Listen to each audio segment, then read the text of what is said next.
You think you know what the Islamic Revolutionary Guard Corps is.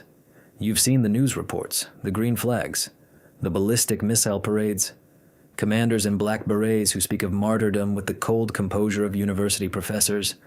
It looks like a monolith, the iron will of a single regime, dressed in uniform.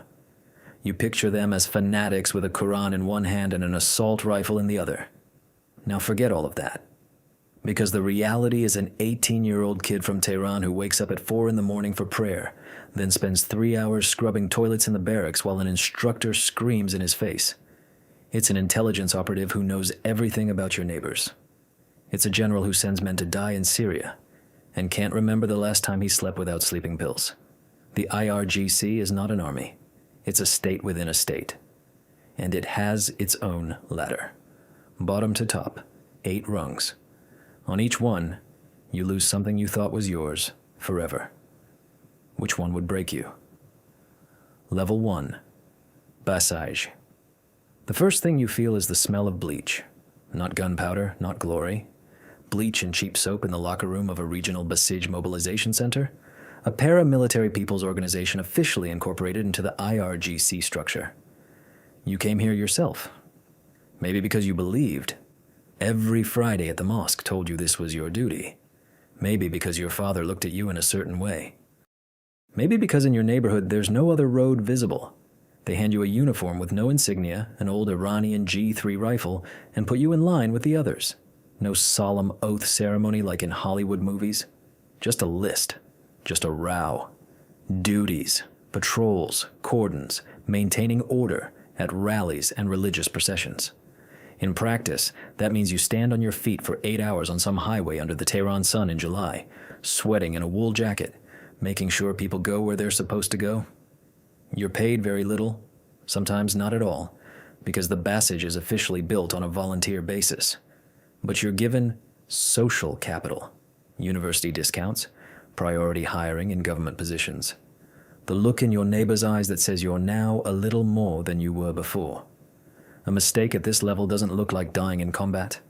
It looks like a rubber baton cracking across your skull in the crush of a crowd, and you don't know whether your own side hit you or the other. He survived the crowd, but now he had to find out whether he knew how to stay silent. Because the next rung of the IRGC teaches only one thing. You no longer have a personal opinion. Level 2, SARBAZ. The smell here is different. Ballistol gun oil and the sweat of 20 men in a barracks with no air conditioning. This is no longer the BASIJ with its loose volunteer structure. This is the regular forces of the Sepa-e Pasdaran, the Revolutionary Guard Corps. Conscription or contract? The difference is fundamental. You are now legally inside the system and the system knows it. Wake up at 5. Prayer. Physical training. Drill. Ideological education classes. Not an elective, a mandatory subject with tests and written notes on the speeches of Khomeini and Khamenei, and if your notes are poor, you rewrite them. Combat training here is more serious than the BASIJ.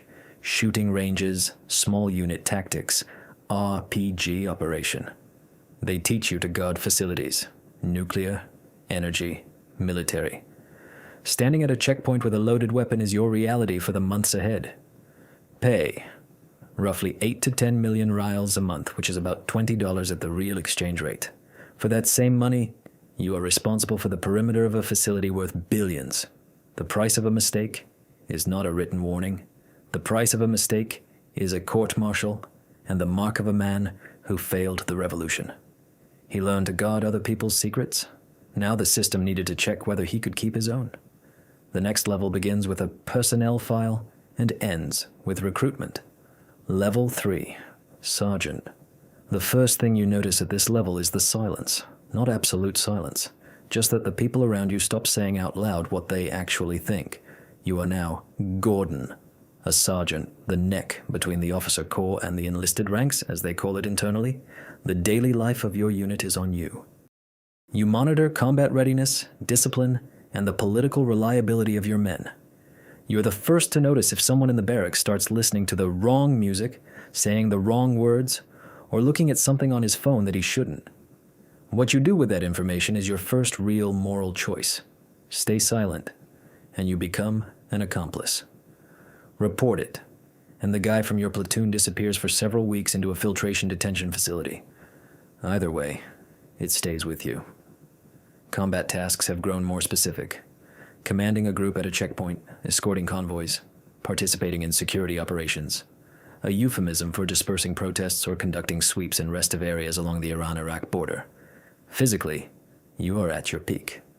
Psychologically, you begin to understand that this peak requires maintenance that the system does not provide.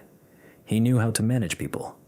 Now the system needed someone who knew how to manage information, and it made him an offer you don't refuse. Level 4, Officer, the IRGC Officer Corps Academy in Tehran. You feel marble under your feet, the only luxury in a building where everything else is made of concrete and ideology. 2 years of study, military tactics, operational planning, international relations through the lens of the axis of resistance, religious jurisprudence as applied to warfare. Not a metaphor, an actual course where they explain to you under what circumstances killing is a religious obligation.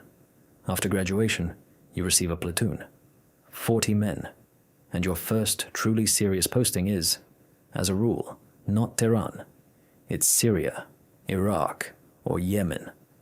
The IRGC operates outside Iran through the QUDS force, its elite expeditionary unit. A lieutenant might end up as a military advisor in Aleppo, a weapons supply coordinator for Lebanese Hezbollah, or a liaison officer with the Houthis. You eat what they eat. You sleep where they sleep. But your reports go directly to Tehran. Your family receives a bonus on top of your salary. And you understand. If you come back, a career awaits you. If you don't, they will call you a shahid, a martyr. And that is also a career, just a posthumous one. He had seen war from the inside. But the real war inside the IRGC is not fought in Syria, it's fought in offices. And it requires different skills. Level 5, Unit Commander. A leather chair, air conditioning. 3 phones on the desk, 1 encrypted. You're a Farmande, a battalion or brigade level commander. You no longer eat dust at checkpoints. You eat at meetings where words carry tons of weight. The IRGC at this level is not just an army, it's a business. The Corps controls Iran's largest construction, oil, and telecommunications conglomerates, Khatam al-Anbiya, Iran Electronics Industries, seaports. As a Farmande, you may oversee an economic division, which means that contracts worth hundreds of millions flow through you. You decide who gets the contract. You decide who gets recommended for promotion. You receive more than a salary. You receive the system. An apartment, a car, a school for your children behind a locked gate, access to the currency market at a preferential rate. In a country with 40% inflation, that means a literally separate reality. The price of that reality is that you are now accountable to Core Intelligence, VEVAK, and simultaneously to the religious commissar of your unit. 2 overseers, and both write reports on you whose contents you will never know. He built a system around himself, but the higher you climb, the thinner the ice. At the next level, the fall is very long. Level 6, Provincial Commander. A map on the wall, not tactical, political. The province you oversee is not just a military district. It is the economy, intelligence, regional politics, and religious control, all at once. You are a Sartip, a major general, and your word in this province carries more weight than the governor's, because the governor understands. His appointment was cleared with you. You meet with foreign delegations, not officially, through intermediaries.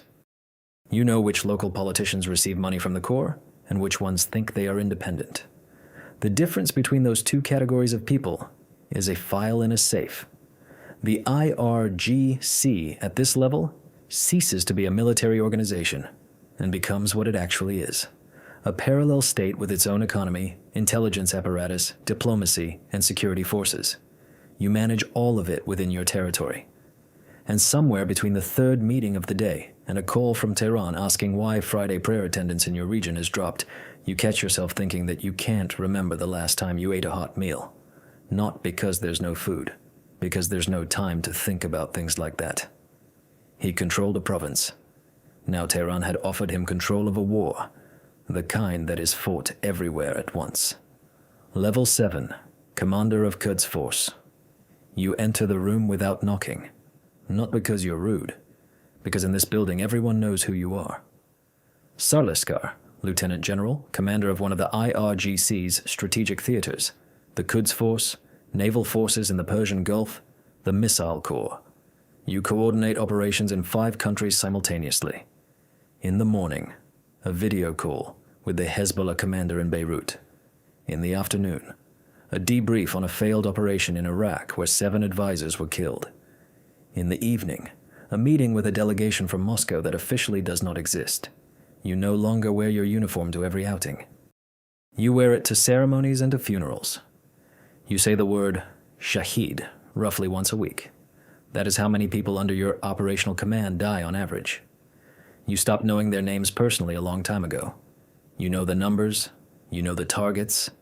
You know that the next Israeli or American strike on your infrastructure is not an abstraction.